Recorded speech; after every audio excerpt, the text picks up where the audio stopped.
Ahí me ha dicho que va a empezar a grabar.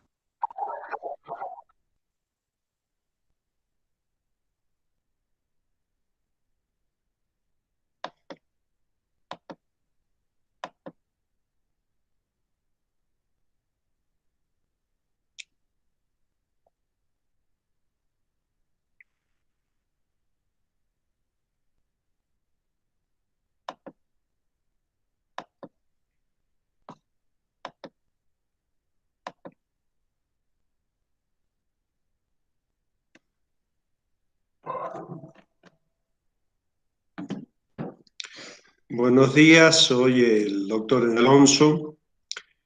Hoy les voy a hablar de valvulopatía mitral. Vamos a comenzar con estenosis mitral. Por favor, silencien todos sus micrófonos para que podamos tener una buena recepción.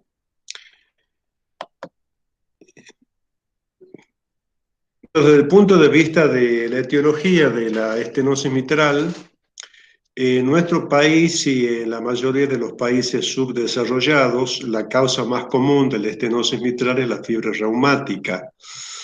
Hay otras causas, sobre todo la calcificación del anillo mitral, que se da en países desarrollados como los países europeos y los países americanos.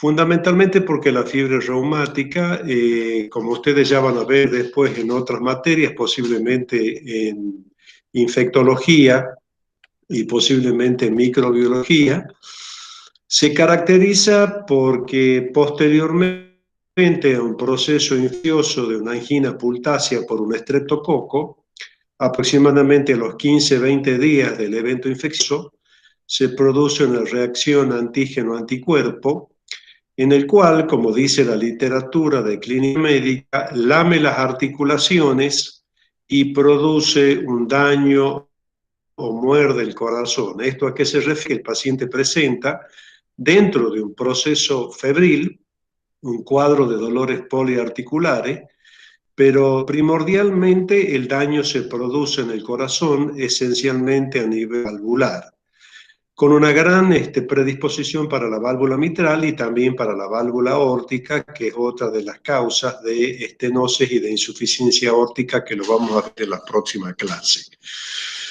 Bueno, esto ha ido desapareciendo, la fiebre reumática, a consecuencia del uso de los antibióticos, pero todavía en los países subdesarrollados sigue siendo la causa más prevalente.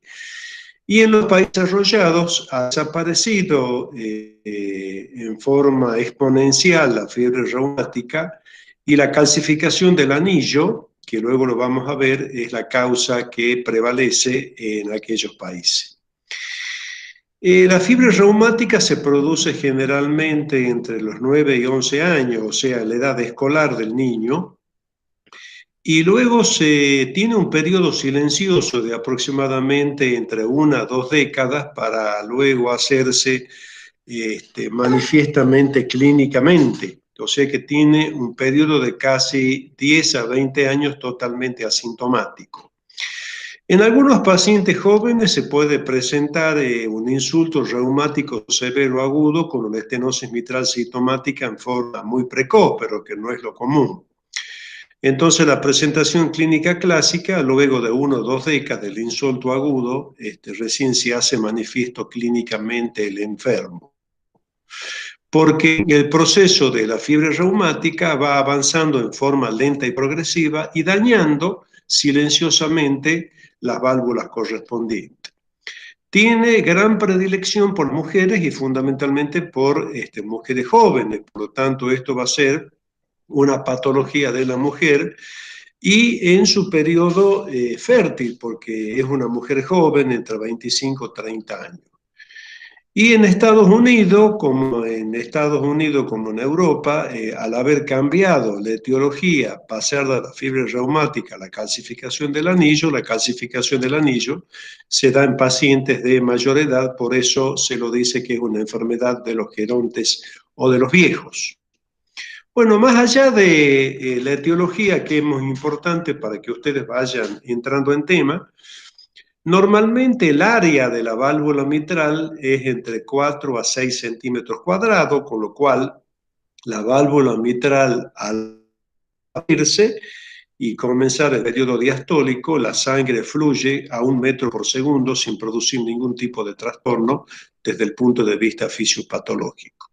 Esto como para que vayamos ingresando en temas, ya lo habíamos hablado, la estructura anatómica cuando yo les hablé de disnea. Esto para que tengan en cuenta la conexión que tienen las cavidades cardíacas, las cavidades derechas, las cavidades izquierdas. Recuerden que la aurícula derecha se pone en contacto con el ventrículo derecho a través de la válvula tricúspide y que la aurícula izquierda se pone en contacto con el ventrículo izquierdo a partir de la válvula mitral.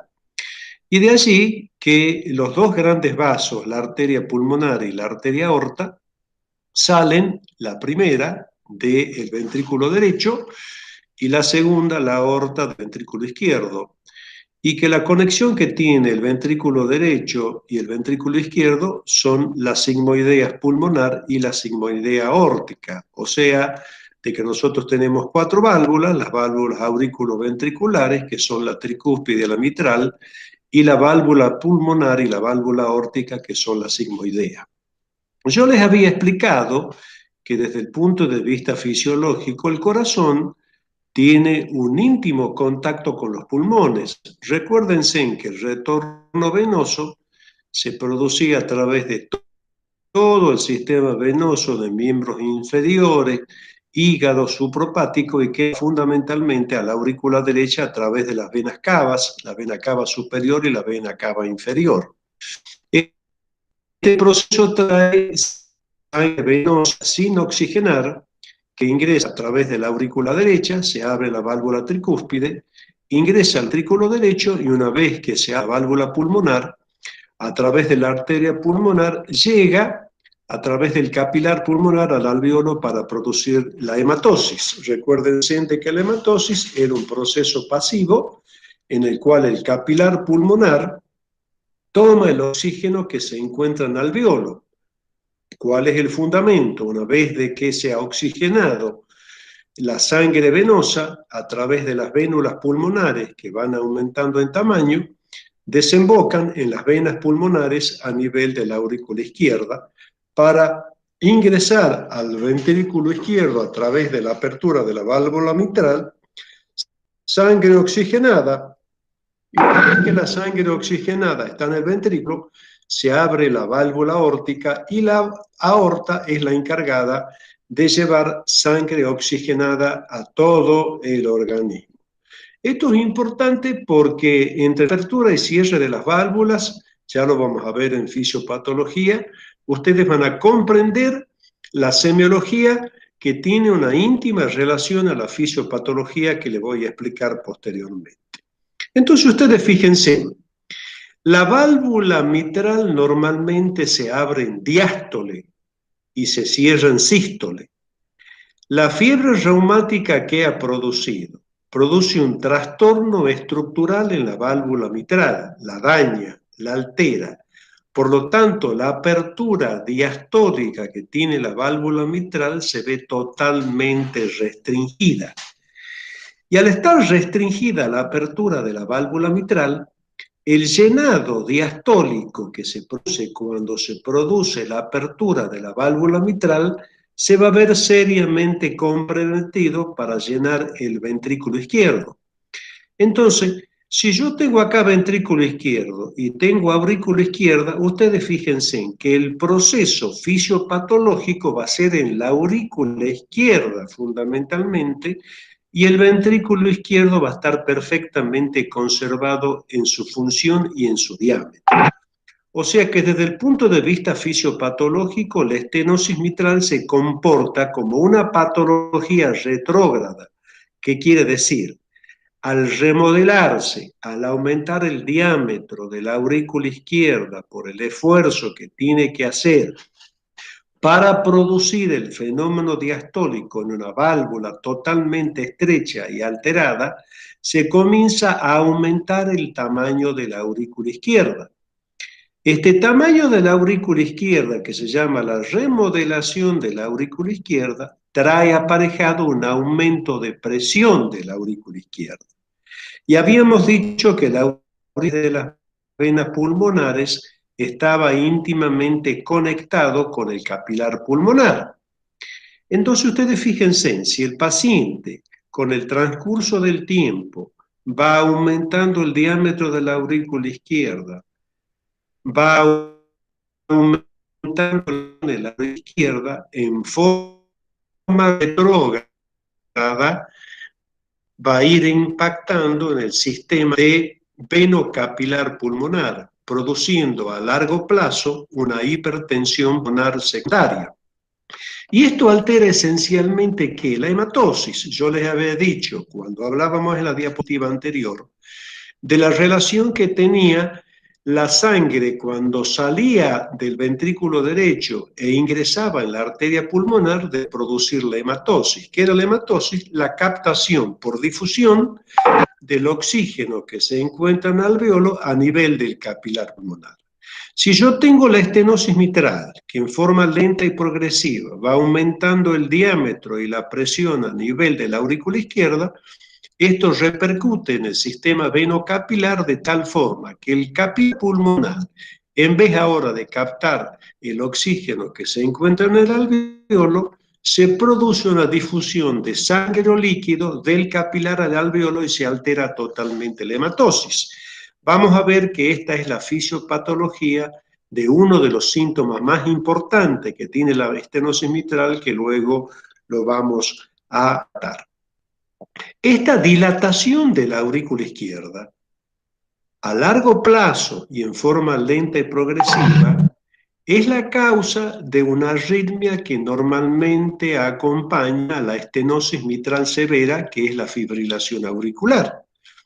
Y la fibrilación auricular es una arritmia que ya lo han descrito cuando se habló de pulso, que se caracteriza por un pulso totalmente irregular y desigual. Es un pulso caótico. Los flujos sanguíneos se alteran totalmente, se produce una rémora de sangre a nivel de la aurícula izquierda y es la causante, esta arritmia, fibrilación auricular, de la formación de coágulos o trombos dentro de la aurícula. Otra causa de los síntomas que luego le voy a describir a partir de la relación que tiene la estenosis mitral severa, esta arritmia que es la fibrilación auricular.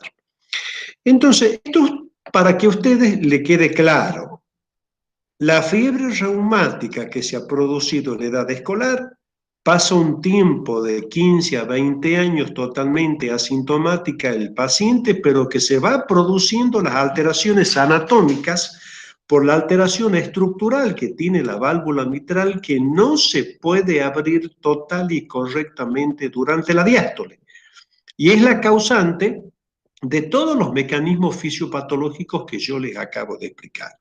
Y el punto final de la estenosis mitral, si produce una hipertensión pulmonar secundaria por el aumento de presión crónica, va a repercutir fundamentalmente ¿en dónde? En el ventrículo derecho, porque me está aumentando la presión en forma lenta en la arteria pulmonar y el ventrículo derecho se va a dilatar, terminando estos enfermos en una insuficiencia cardíaca derecha, que es el punto final de un paciente que no se han tomado los debidos recaudos desde el punto de vista del tratamiento médico y quirúrgico que hoy se hace para evitar la evolución natural de esta enfermedad.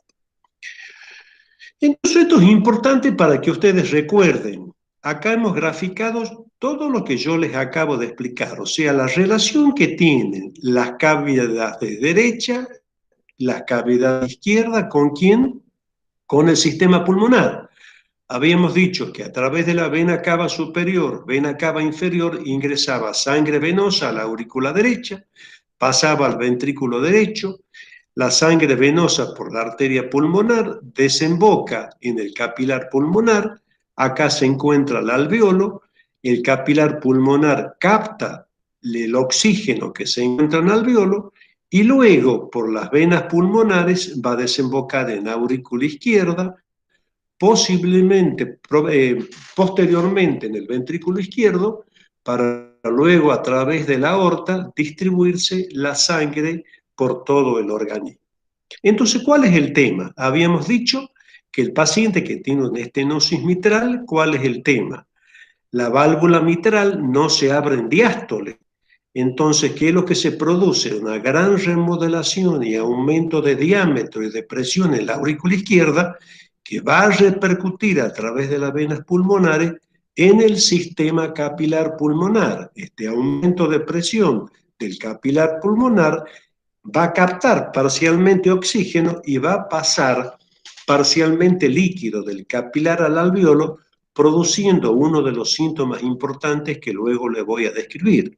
Y a largo plazo, este aumento de presión que se produce en el capilar pulmonar va a repercutir esencialmente en la arteria pulmonar, implicando una dilatación del ventrículo derecho, y el paciente portador de una estenosis mitral termina como punto final haciendo una insuficiencia cardíaca derecha. Esto lo vamos más adelante, cuando hablemos de los síndromes de insuficiencia cardíaca, relatarlo con más detalle.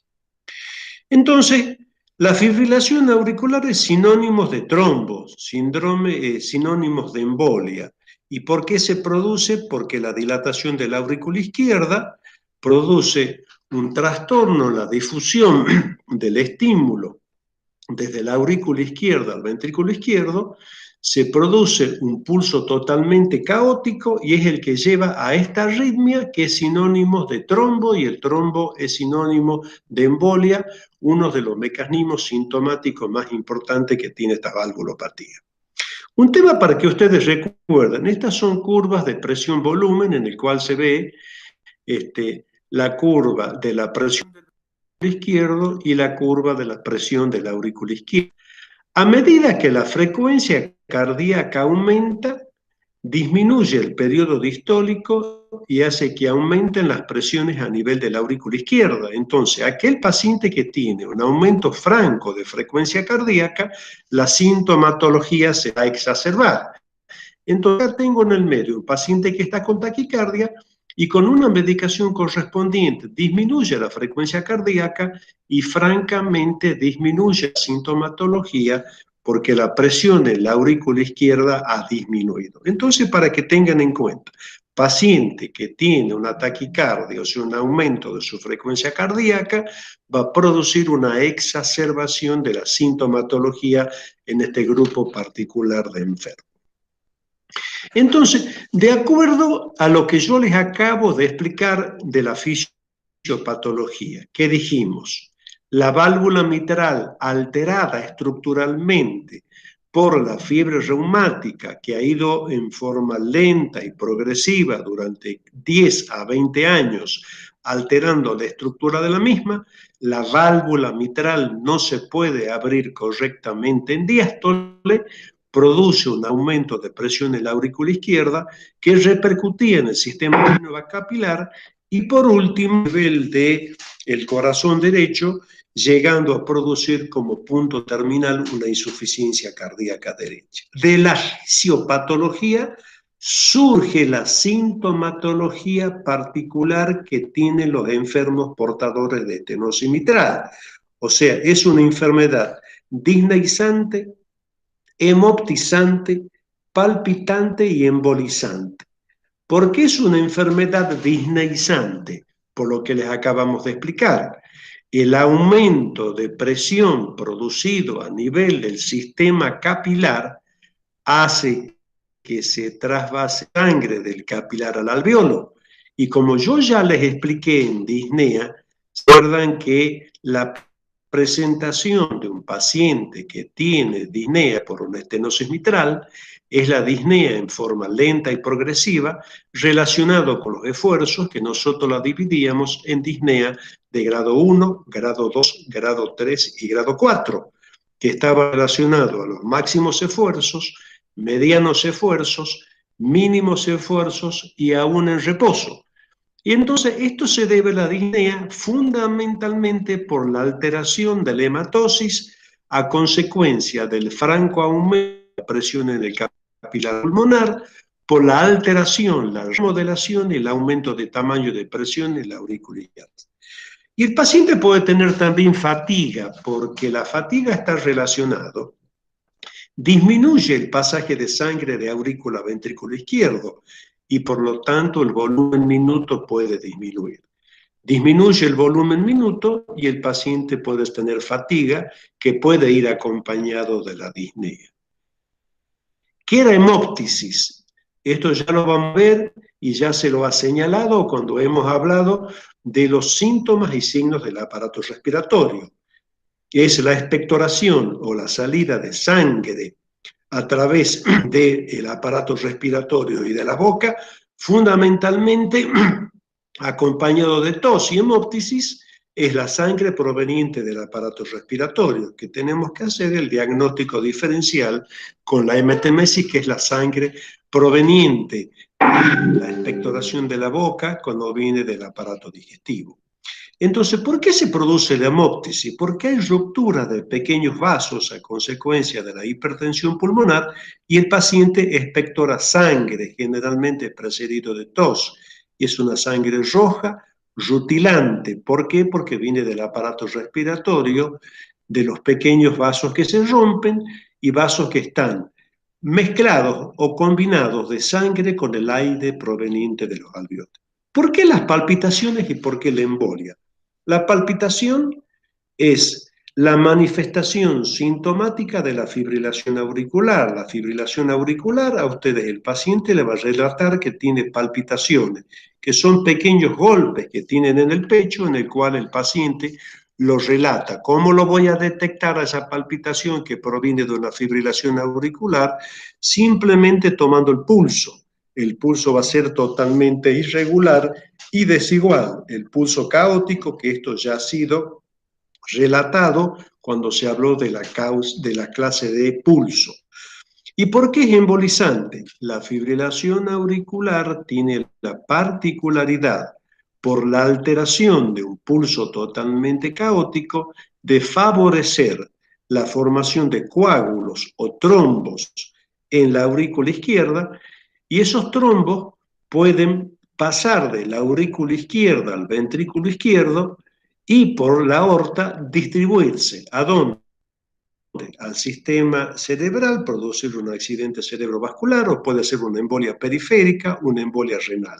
O sea, ustedes tengan en cuenta que una mujer joven que consultaba por disnea, que tiene palpitaciones y que súbitamente hace un accidente cerebrovascular, ustedes tienen que sospechar que están en presencia de una estenosis mitral sin haberlo revisado al enfermo ni haberlo ocultado, que son las llaves para el diagnóstico de esta valvulopatía. Hay algunos síntomas acompañantes. El síndrome de Horner es cuando se va dilatando la aurícula izquierda, puede comprimir el nervio laringio y producirle al paciente un trastorno de la voz, una disfonía, puede tener una tos crónica, seca y crónica. La hemóptisis a repetición puede producir una hemosiderosis y bueno, como ya dijimos anteriormente, el punto final de una estenosis mitral no tratada es la insuficiencia cardíaca derecha.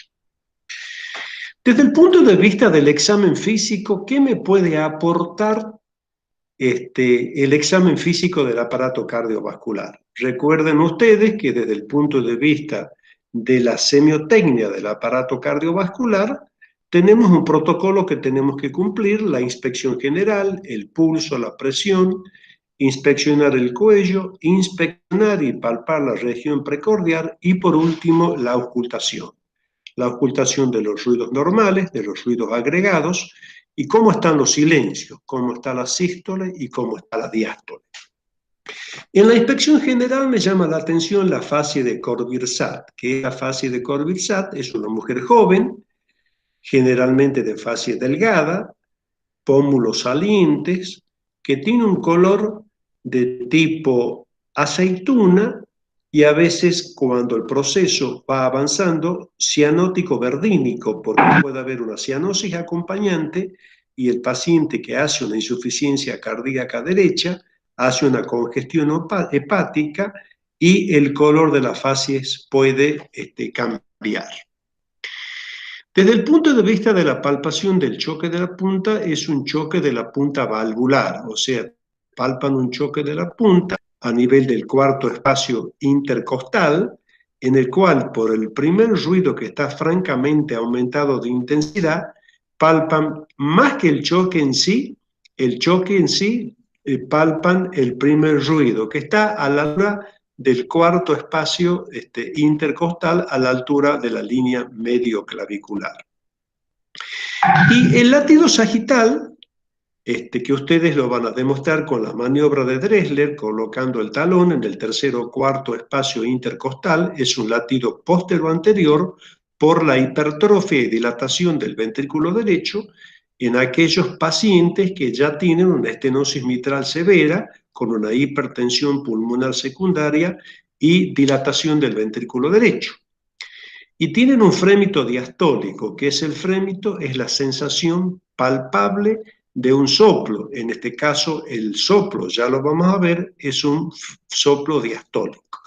Por lo tanto, si nosotros le preguntamos en el examen cómo está constituido el síndrome palpatorio de la estenosis mitral, sintetizan, tiene un choque de la punta valvular que se palpa en el cuarto espacio intercostal a la altura de la línea medioclavicular, tiene un latido sagital demostrado por la maniobra de Dressler y se acompaña de un frémito diastólico. Todo esto está relacionado con los cambios anatomopatológicos que se producen en los pacientes a partir del trastorno de la apertura de la válvula mitral y la sobrecarga a largo plazo del ventrículo derecho por la hipertensión pulmonar secundaria. El último punto que yo tengo que hacer en el examen físico del paciente que tiene una valvulopatía es la auscultación. Cuando nosotros a ustedes les preguntamos en el examen, ausculten o díganos cuál es el síndrome auscultatorio de la estenosis mitral, tienen que tener un orden, auscultar los ruidos normales, si hay ruidos patológicos, y cómo están los silencios. Cuando yo hablo de silencio es cómo está la sístole o cómo está la diástole. En el caso particular de la auscultación de la estenosis mitral, el primer ruido es fundamental, es la llave para el diagnóstico. Está francamente aumentado de intensidad, tiene un timbre particular y tiene un retardo en su aparición. ¿Por qué se produce el primer ruido francamente aumentado de intensidad? A consecuencia de la alteración estructural que tiene la válvula mitral hace un largo recorrido por la presión que tiene que hacer la aurícula izquierda para completar la diástole y llenar el ventrículo izquierdo. Entonces, esta apertura que se hace amplia, al volver a cerrarse la válvula mitral, tiene un mayor recorrido de lo normal y produce el primer ruido aumentado francamente de intensidad. ¿Cómo está el segundo ruido? Depende del proceso evolutivo que ustedes ausculten en un paciente con estenosis mitral, según sea leve, sea moderada o sea severa. Puede estar normal, puede estar aumentado o puede haber un desdoblamiento del segundo ruido. Hay un ruido agregado que es el chasquido de apertura de la válvula mitral, que lo van a auscultar ustedes entre el cuarto y quinto espacio intercostal a la izquierda. Y el elemento fundamental para el diagnóstico es la auscultación de un soplo, que es un soplo diastólico, que tiene un franco reforzamiento presistólico. De tal modo, cuando nosotros hacemos la auscultación de los ruidos y cuando hacemos la auscultación de los soplos, ya en la clase pasada, el doctor de la Fuente les habló perfectamente cuál es la semiología que ustedes tienen que aplicar para evaluar los ruidos y para evaluar los soplos. De tal modo, cuando yo evalúo un soplo, tengo una serie de características semiológicas que ustedes tienen que evaluar, que lo vamos a resumir en toda la patología que nos da la estenosis mitral. Por lo tanto, es un soplo que está localizado en el foco mitral, es proto, meso, diastólico, con reforzamiento presistólico por la sístole auricular, no se propaga, es poco intenso, no es fácil de auscultar Es grave y tiene un timbre rolido. Esto es muy importante. Durosí en el año 1862 resumió lo que les acabo de explicar de toda la ocultación de la estenosis mitral en una enematopeya que lo sintetizó en ROUF, ta, ta, ta. ¿A qué se refiere? El ROUF es el rolido diastólico. Comenzamos la diástole. El flu es el reforzamiento presistólico producido por la sístole auricular. El ta es el primer ruido y el ta, con el ta se refiere al segundo ruido y al chasquido de apertura de la válvula mitral. Esto es muy importante para que ustedes recuerden fundamentalmente datos referente a lo que ya se explicó en la clase pasada. Yo tengo primer ruido, tengo segundo ruido, tengo primer ruido. Tengo un silencio entre el primer ruido y el segundo ruido, que es la sístole. Y tengo un silencio entre el segundo ruido y el primer ruido posterior, que se llama la diástole. Entonces, ¿por qué se producía el primer ruido? Por el cierre de las válvulas auriculoventriculares, la válvula mitral y la válvula tricúspide. Por lo tanto, el primer ruido tiene dos componentes desde el punto de vista fisiológico que ustedes van a ocultar como si fuese de un solo componente. El segundo ruido, que está producido por el cierre de las válvulas sigmoideas, aórtica y pulmonar, tienen dos componentes, pero ustedes lo van a ocultar como si fuese un solo componente. Y fíjense en que tengo dos, sístole y diástole. O sea, inmediatamente que se ha producido el primer ruido, ¿qué es lo que ocurre? Se abre la válvula sigmoidea, aórtica y la pulmonar para producirse la diástole. Y cuando se produce el segundo ruido, que es por el cierre de las válvulas sigmoidea, se produce la apertura de las válvulas auriculoventriculares para producir la diástole. Entonces, yo acá tengo la sístole. ¿Cómo estaba constituido? Ciclo cardíaco es muy importante que ustedes recuerden de fisiología para poder tener una idea de lo que es la fisiopatología y poder entender las valvulopatías. Mientras se ha cerrado la válvula mitral a consecuencia de que ha aumentado la presión en el ventrículo izquierdo y comienza la sístole, ¿cuáles eran los periodos de la sístole? Contracción isovolumétrica y eyección ventricular. ¿Por qué se produce la eyección ventricular? La válvula mitral, hemos dicho que se abre en diástole y se cierra en sístole.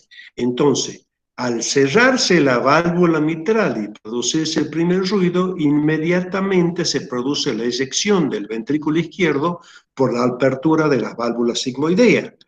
Por lo tanto, la válvula sigmoidea se va a abrir en sístole y se va a cerrar en diástole.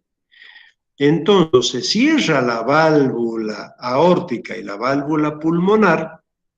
¿Qué es lo que ocurre?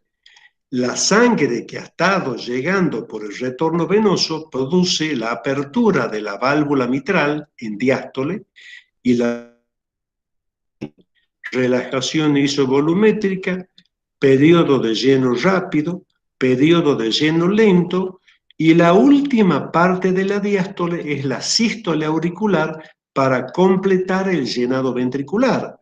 Una vez que se completó el llenado ventricular, aumenta la presión dentro del ventrículo izquierdo, la sangre quiere volver hacia la aurícula izquierda, se cierra la válvula mitral e inmediatamente comienza la sístole con la contracción isovolumétrica, el aumento de presión a nivel del ventrículo izquierdo y se produce la eyección del ventrículo. Esto es importante que comprendan muy bien la parte de fisiología del ciclo cardíaco y la apertura y cierre de las válvulas para que a ustedes les quede claro bien lo que es las valvulopatías. Si hablamos de estenosis mitral, ¿qué dijimos? que la estenosis mitral se producía fundamentalmente por la apertura de la válvula mitral. ¿Por qué? Porque la apertura de la válvula mitral se vio afectada, recuérdense, por la fiebre reumática. La válvula está completamente alterada en su estructura. Entonces, la apertura diastólica se hace con mucha dificultad. Se hace con mucha dificultad, entonces tiene que aumentar la velocidad de la sangre para poder completar el llenado diastólico. Entonces, fíjense, la válvula se abre, como está alterada totalmente, produce el chasquido de apertura de la válvula mitral. Se produce el soplo, que es mesodiastólico, y el reflejo presistólico, que está producido para tratar de completar el fenómeno diastólico que está alterado por la alteración estructural que tiene la válvula mitral. Entonces, el sol refleja la alteración anatómica que tiene fundamentalmente la válvula mitral. Y habíamos dicho que esta alteración estructural que produce el soplo fundamentalmente porque está enferma la válvula, repercutía fundamentalmente hacia atrás dilatando la aurícula izquierda. Entonces nos fijemos los ruidos. ¿Cómo va a estar el primer ruido de la estenosis mitral? Francamente aumentada. ¿Cómo va a estar el segundo ruido? Va a estar aumentado en la estenosis mitral grave porque tiene una hipertensión pulmonar secundaria. El chasquido de apertura de la mitral, a medida que se hace más severo, fíjense, se va acercando cada vez más al segundo ruido.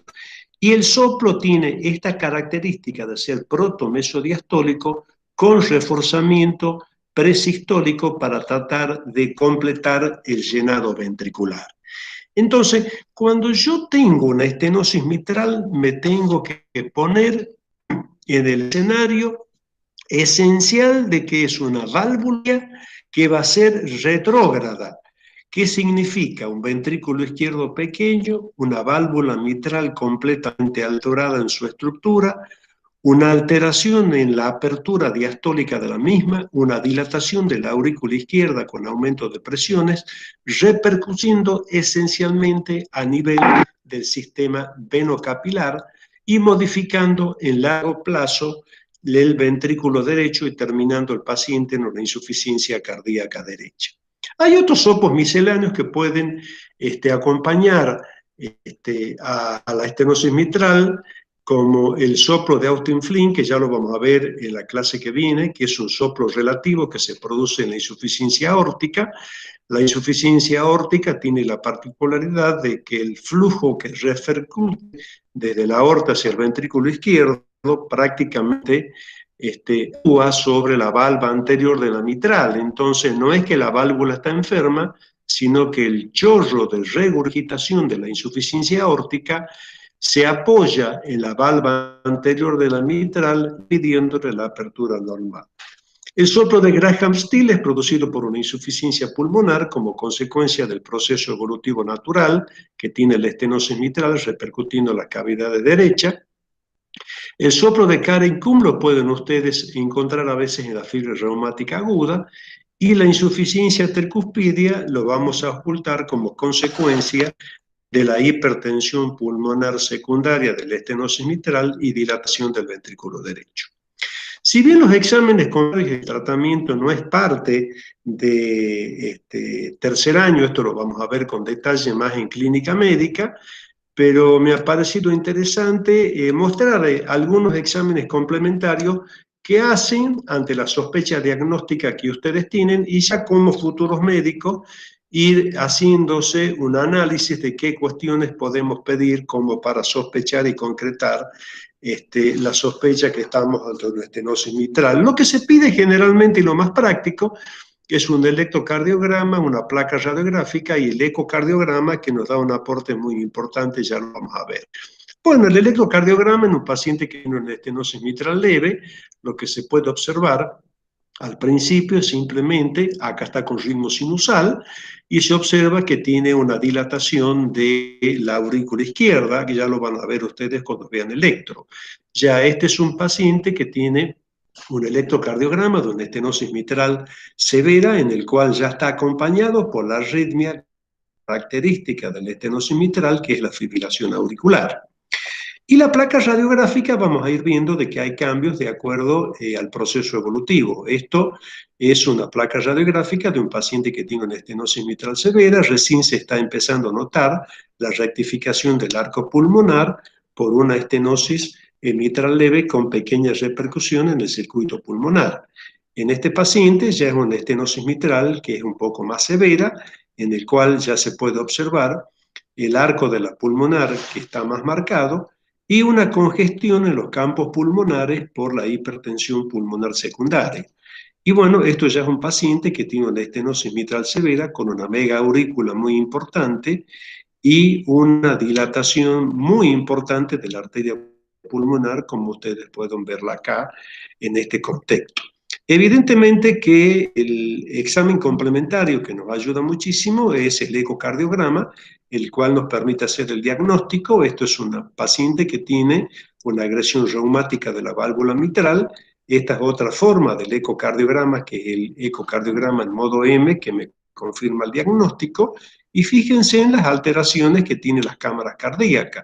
Este es el ventrículo izquierdo, que está en diámetros normales, una gran dilatación de la aurícula izquierda. Si yo comparo con la aorta, normalmente el tamaño de la aorta tiene que ser el mismo tamaño de la aurícula izquierda, y en este corte ustedes pueden observar que prácticamente la aurícula izquierda está duplicando en tamaño a la aorta. Bueno, este es otro paciente en el cual ha aumentado la frecuencia cardíaca, y habíamos dicho de que al aumentar la frecuencia cardíaca, la diástole del ventrículo izquierdo se acortaba y las presiones a nivel de la aurícula izquierda se hacían más prominentes y el paciente, por supuesto, se volvía asintomático. Y la otra forma es la aplicación del Doppler color, que me permite a mí sacar primero, hacer un diagnóstico observando el color. Este es un paciente que tiene acá un flujo turbulento y aparte ya tenemos un compromiso de las cavidades derechas. Esto es aurícula izquierda, aurícula derecha, ventrículo izquierdo, ventrículo derecho.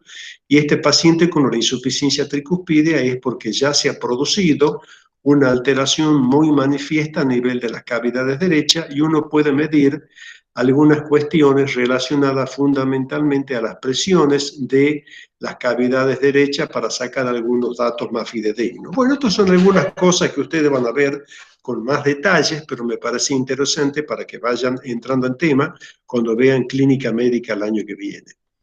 Como para que lo puedan resolver luego con su jefe de prácticos, yo le quería dejar un caso clínico de esta valvulopatía. A ver, es un paciente, una paciente mujer de 45 años con antecedentes de fiebre reumática en la edad escolar, que tiene un síndrome bronquial agudo, con tos, con fiebre, con expectoración, y tiene una temperatura de 38,9 grados centígrados.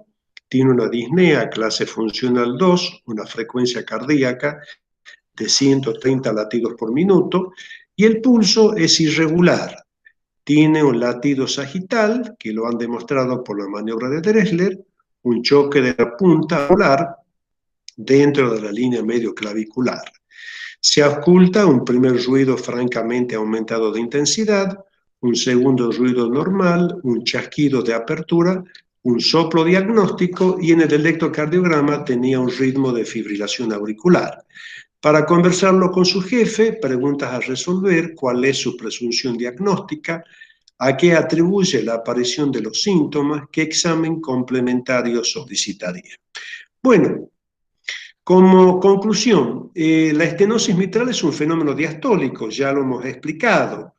La válvula que normalmente se abre en diástole, la válvula mitral, como para comenzar el fenómeno diastólico de lleno del ventrículo izquierdo, está totalmente alterado por la alteración estructural y anatómica de la válvula por la agresión reumática.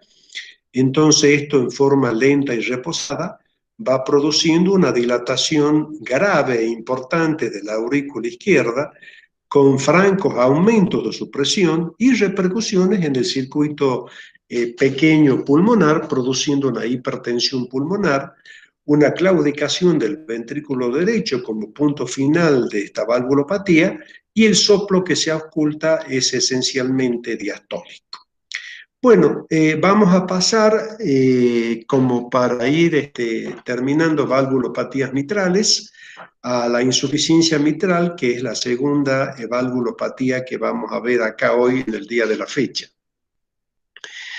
Dentro de la etiología de la insuficiencia mitral, les he puesto varias causas, pero lo vamos a resumir en 2 o 3 causas que son las más comunes.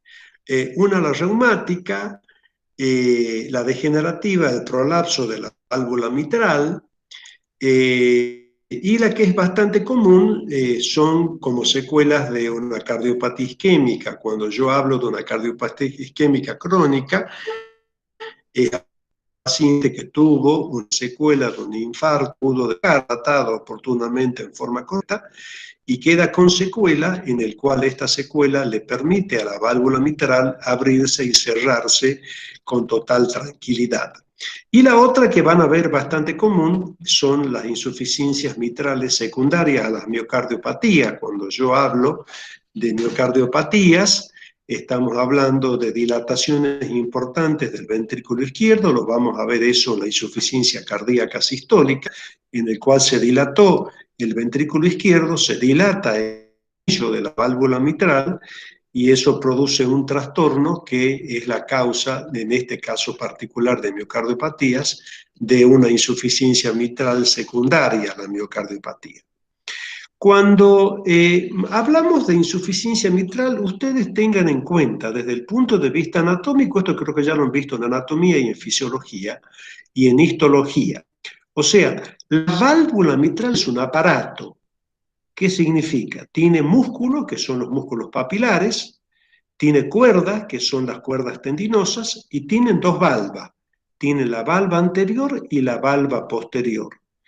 Los músculos papilares tienen una irrigación que proviene de las arterias coronarias de tal forma y en modo sincrónico tienen una apertura y un cierre perfecto. Se abren en diástole la válvula mitral y se cierra en sístole.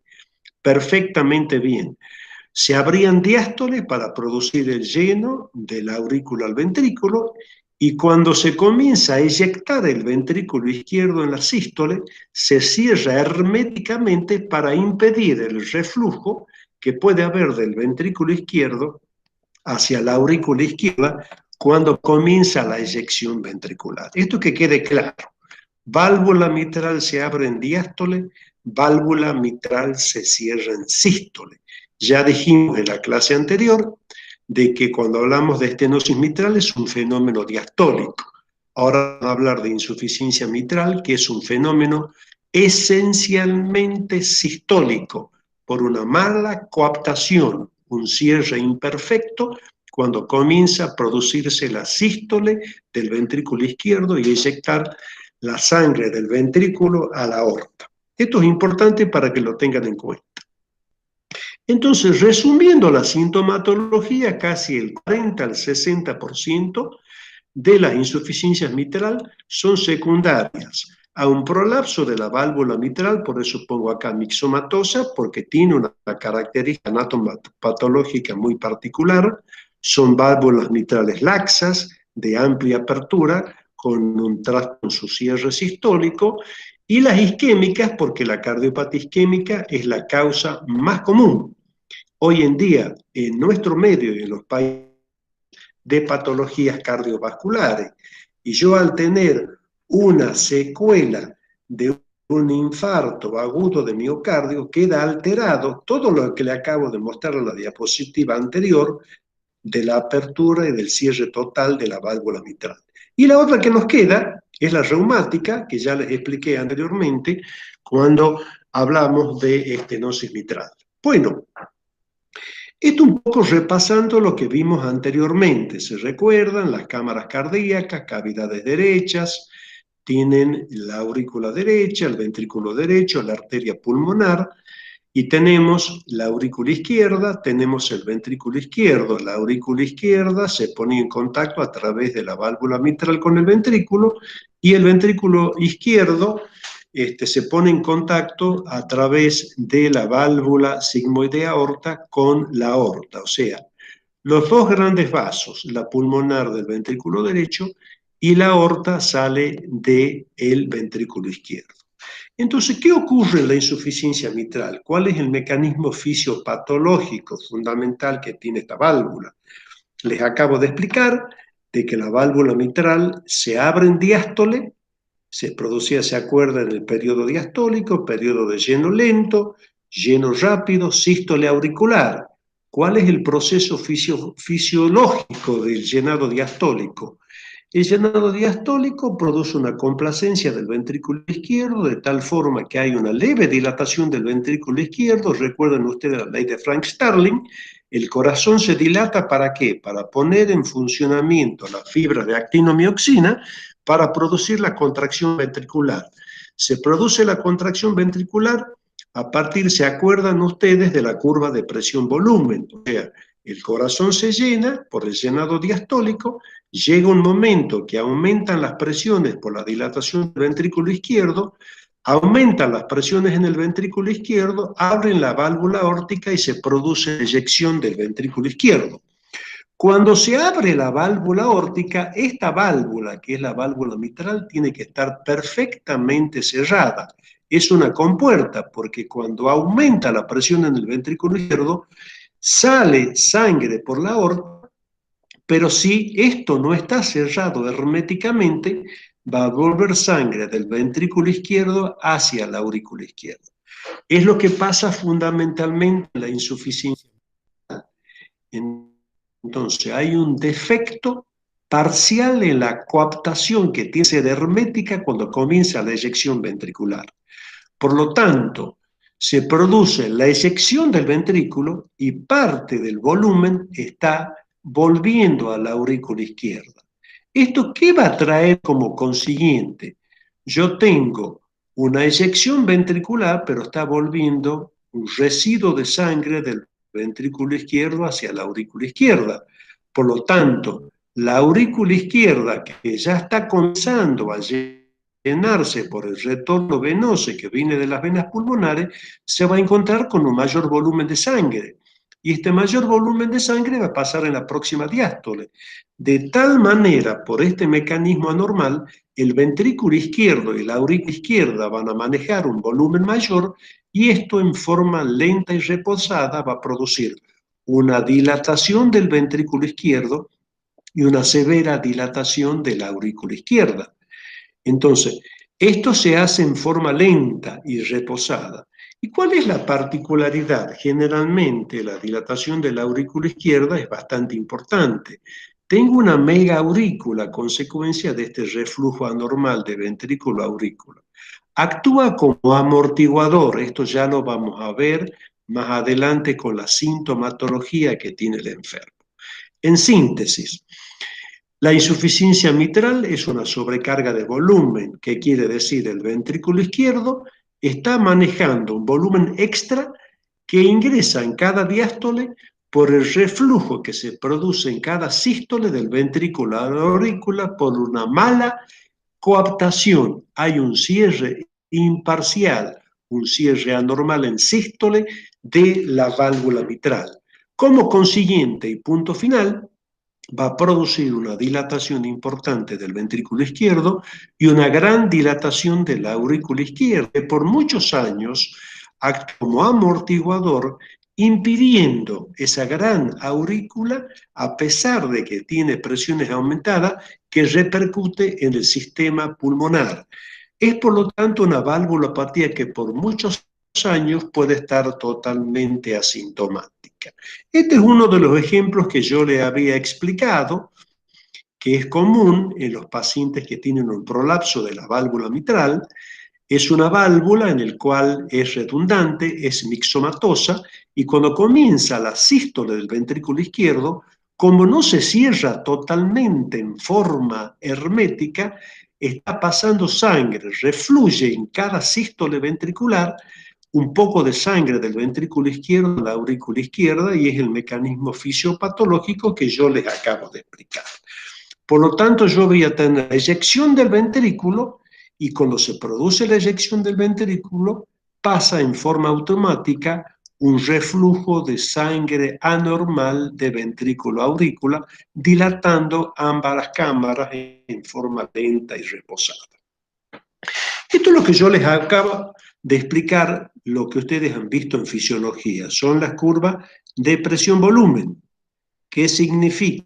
Cuando comienza la diástole, el ventrículo izquierdo se va llenando.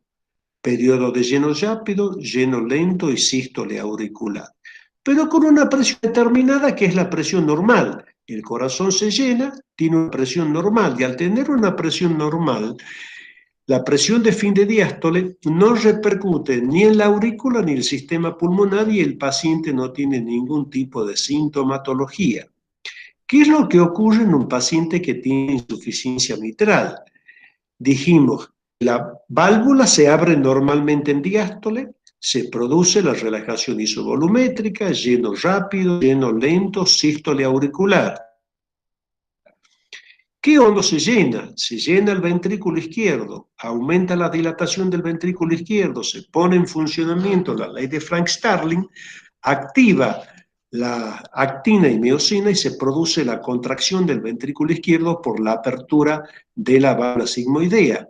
Pero al producirse la apertura de la válvula sigmoidea, como el cierre de la válvula mitral es insuficiente, no coapta totalmente, vuelve sangre del ventrículo izquierdo a la aurícula izquierda y ya en forma lenta y progresiva las presiones que eran normales no son tan normales y comienzan a aumentar en forma lenta y progresiva, que va a ser a largo plazo la causa de la sintomatología que van a tener estos enfermos.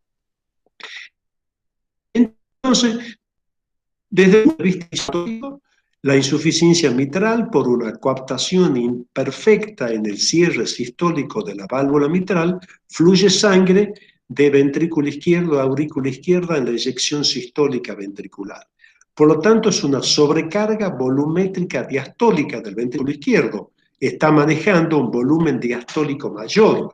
Y al manejar un volumen diastólico mayor, acuérdense, por la ley de Frank-Starling se dilatan las fibras miocárdicas, pero la fibra miocárdica va a tener un límite que se llama límite de reserva de precarga. Llega a un límite para poder dilatarse. Cuando supera ese límite, ya las presiones ventriculares diastólicas repercuten en la aurícula izquierda y se genera un mecanismo a largo plazo que es deleterio para el organismo.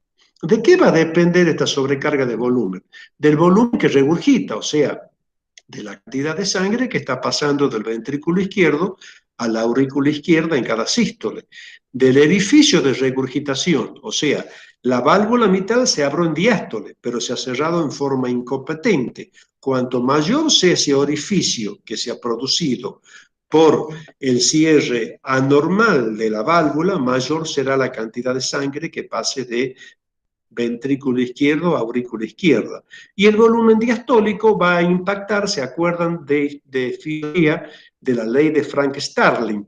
Entonces se dilata el ventrículo izquierdo. ¿Y cómo compensa el corazón? ¿Cómo compensa? Disminuye la precarga. ¿Qué significa?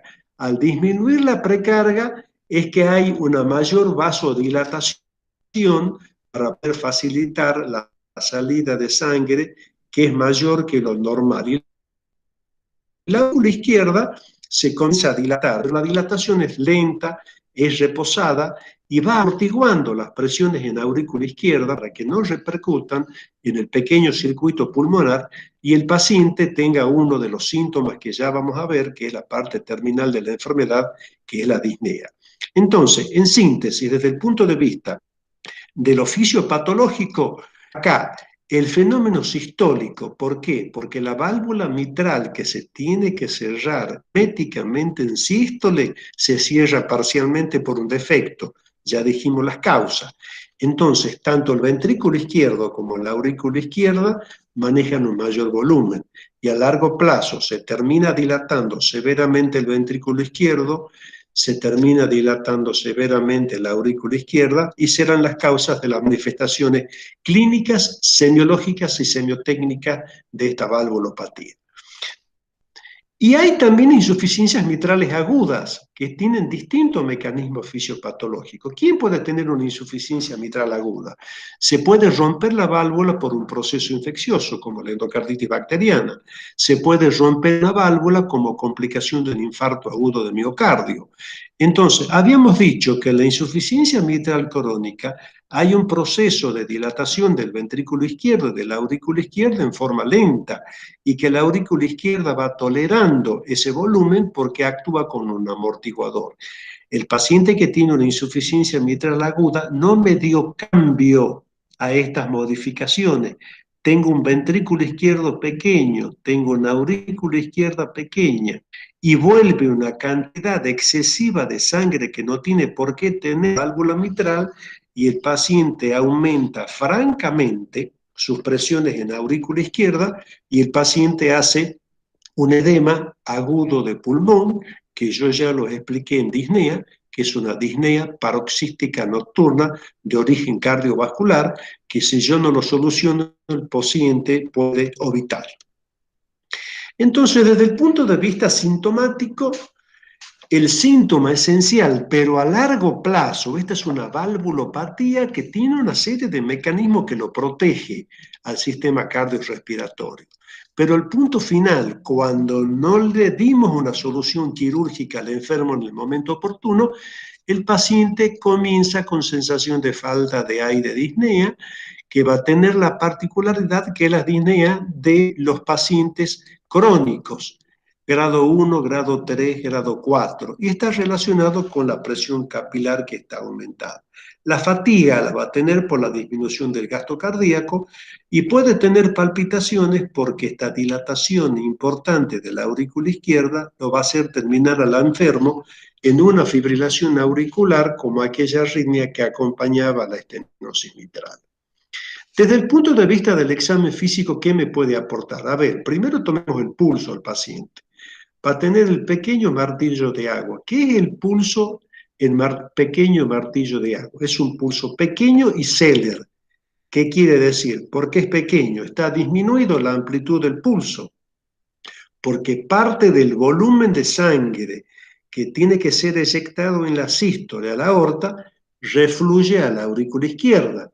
¿Y por qué Seller asciende rápidamente y desciende rápidamente por una gran vasodilatación periférica? Tensión arterial, puede estar disminuida la presión arterial sistólica. A nivel del cuello no tengo ningún dato importante, y sí en la inspección y palpación de la región precordial. En la inspección voy a observar un latido diagonal. Ustedes siempre que ven los latidos diagonales son los latidos universales. Latido diagonal directo, latido diagonal invertido. Tengo que ir a buscar el latido sagital y tengo que ir a buscar el latido transversal. El latido diagonal es sinónimo de dilatación del ventrículo izquierdo.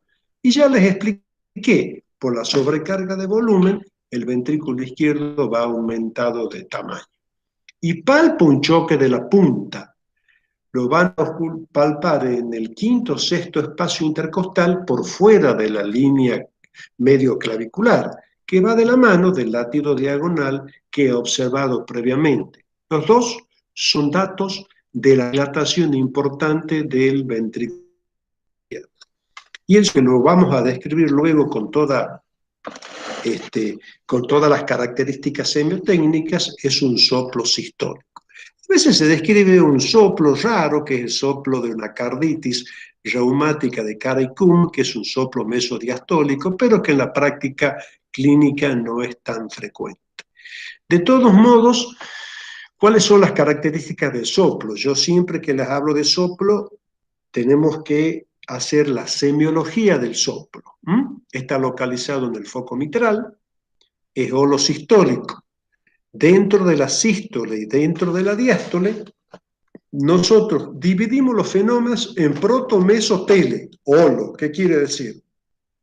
Proto, que está al comienzo, meso, que está en la mitad de la sístole de la diástole, y teleo proto, que está al final. Y holo, cuando ocupa todo el silencio, ya sea sistólico o sea diastólico. O sea, este soplo tiene una ubicación holosistólica, ocupa toda la sístole. Es propagado a la axila, rectangular, intenso, agudo y tiene un timbre variante. Y aplicamos la misma fórmula que vimos anteriormente cuando yo les expliqué estenosis mitral. Cuando le pedimos la auscultación de la estenosis mitral, yo tengo que auscultar los ruidos, si son los ruidos normales, y si hay ruidos patológicos, cómo está la sístole y cómo está la diástole.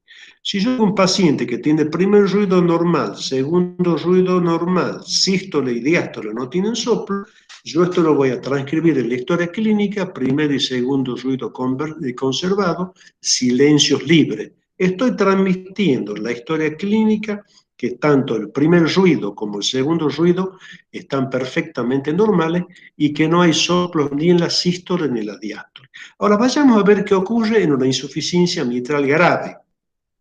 Entonces, ¿cómo está el primer ruido? El primer ruido, ¿por quién estaba formado? Por el cierre de la válvula auriculoventricular. Y acá hemos dicho de que hay una incompetencia en el cierre de la válvula mitral por un trastorno en el cierre que tiene que ser total. Por tanto, el primer ruido está prácticamente disminuido de intensidad. El segundo ruido puede estar normal o el componente aórtico puede estar un poquito disminuido y yo puedo auscultar un ruido patológico que es el tercer ruido. El tercer ruido es un ruido anormal que se presenta en la mitad de la diástole. ¿Por qué? Habíamos dicho de que la insuficiencia mitral es una sobrecarga de volumen, por lo tanto, queda un resto de sangre en la eyección ventricular por un volumen excedente que está manejando esta valvulopatía. Y en la próxima diástole, cuando se produce el lleno rápido en ese remanente de sangre que no ha sido expulsado en la sístole, produce el tercer ruido. Tengo primer ruido disminuido, segundo ruido normal, ausculto un tercer ruido. Y el soplo con todas las características, prácticamente comienza con el primer ruido, es holosistólico, prácticamente está englobando al componente aórtico del componente del segundo ruido, lo auscultan en el foco mitral, se propaga a la axila y es intenso. Entonces hay algunos datos clínicos que a ustedes le pueden sugerir que estamos en presencia de una insuficiencia mitral severa. El paciente va a estar sintomático, disnea, fatiga, mareos, a veces puede tener una angina de pecho, va a tener un soplo holosistólico en barra, un latido apexiano desplazado a la izquierda y abajo, un latido diagonal, puede haber un frémito sistólico, un tercer ruido con cadencia de galope si el paciente entró en insuficiencia cardíaca, puede haber un latido sagital si el paciente termina haciendo una insuficiencia cardíaca derecha como punto final de una valvulopatía que no ha sido solucionada desde el punto de vista quirúrgico, igual que la ingurgitación yugular y la hepatomegalia, que son todos signos y síntomas de un paciente terminal con insuficiencia cardíaca derecha a partir de una insuficiencia mitral que no fue solucionada. Desde el punto de los exámenes complementarios, para que a ustedes les quede claro, les pueden dar algún aporte o ustedes pueden solicitar. Siempre pidamos lo mínimo. Electrocardiograma, placa radiográfica y el electrocardiograma. Generalmente el electrocardiograma nos puede hablar de una dilatación de la aurícula izquierda, muchas veces se acompaña de una fibrilación auricular, que ya lo hemos visto en la clase de estenosis mitral. Y en la placa radiográfica de tórax, lo que se observa fundamentalmente es la severa dilatación que tiene el ventrículo izquierdo, y ya en este paciente que tiene una insuficiencia mitral severa, ya se están observando algunos datos de hipertensión pulmonar secundaria porque se está magnificando el diámetro de la arteria pulmonar. El ecocardiograma nos ayuda mucho. Este es un paciente que tiene una insuficiencia mitral secundaria a consecuencia de una secuela de un infarto de miocardio, el cual altera el normal funcionamiento de la apertura y cierre de la válvula mitral. Nosotros dijimos que la válvula mitral se abría en diástole y acá tiene un desperfecto en el cierre sistólico porque se altera toda la estructura como consecuencia de la secuela de este infarto. Se dilató todo el ventrículo izquierdo y se dilató la izquierda. Entonces, Acá podemos observar en este color cómo está regurgitando anormalmente un volumen de sangre que no lo tiene que tener. Cuando eyecta el ventrículo izquierdo, este volumen regurgitante es patológico porque el cierre de la válvula mitral se hizo en forma anormal. Y este es otro paciente de otra causa, en el cual esta paciente tiene una agresión reumática de la válvula mitral, tiene una doble lesión, una estenosis mitral, una insuficiencia. El ventrículo izquierdo todavía no está muy dilatado, pero observen la severa dilatación que produce la aurícula izquierda si yo lo comparo con la aorta. Habíamos dicho que normalmente el tamaño de la aurícula izquierda hace al tamaño de la aorta. Entonces, fíjense, acá hay una dilatación importante de la aurícula izquierda y acá hay un flujo anormal cuando pasa la sangre de aurícula a ventrículo por la estenosis y un flujo que está volviendo del ventrículo izquierdo a la aurícula por una mala coaptación, una incompetencia sistólica de la válvula mitral. Como para que lo resuelvan con su jefe, les dejo un caso clínico. Bueno, esta es una paciente de 55 años con antecedente de un infarto agudo de miocardio en cara diafragmática, consulta por disnea clase funcional 3 de 45 días de evolución. Como antecedente, tiene factores de riesgo, hipertensión arterial, dislipemia, tabaquismo, sedentarismo. En el examen físico tiene un pulso regular, pequeño, Zeller, latido diagonal, choque de la punta, se palpa en el quinto sexto espacio intercostal por fuera de la línea medio clavicular y el soplo que tiene es un soplo sistólico. Bueno, las preguntas a resolver con su jefe de práctico: ¿cuál es su presunción diagnóstica? ¿Qué datos de la historia clínica le orientan al diagnóstico? Y como para concluir, bueno, la insuficiencia mitral es un fenómeno sistólico, eso ya lo concretamos en la fisiopatología. Durante la eyección ventricular por la apertura de la válvula sigmoidea, la válvula mitral, que tiene que estar perfectamente cerrada, está incompetente y en cada sístole, en cada eyección ventricular, vuelve un volumen de sangre a la aurícula izquierda, que va a retornar en el próximo ciclo cardíaco al ventrículo izquierdo, produciendo una sobrecarga de volumen por un mayor volumen diastólico y sistólico que maneja esta patología. Como punto final, produce una severa y lenta dilatación del ventrículo izquierdo y de la aurícula izquierda. Este paciente por muchos años es oligosintomático, pero bueno, si el proceso evolutivo no se le resuelve desde el punto de vista de su tratamiento, fundamentalmente en el momento oportuno quirúrgico, la historia natural de la enfermedad termina repercutiendo en el sistema venocapilar pulmonar y terminando el paciente en insuficiencia cardíaca izquierda y derecha. Pero por muchos años son oligosintomáticos porque la aurícula izquierda dilatada actúa como amortiguador. Cuando el paciente se descompensó, el síntoma crucial es la disnea y el soplo es sistólico. Bueno, nos vemos en la próxima clase. Nos estamos viendo. Muchas gracias.